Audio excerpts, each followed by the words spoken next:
Hello, in front of me I've got Xiaomi Redmi Note 11 Pro Plus.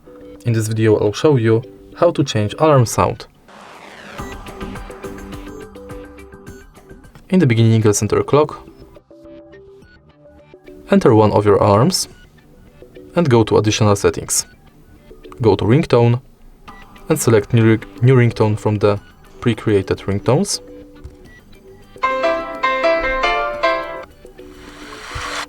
Or from all ringtones.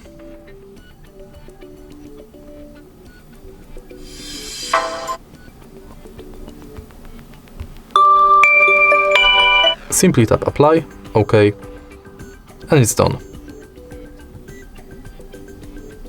If you find this video helpful, please leave like, comment and subscribe.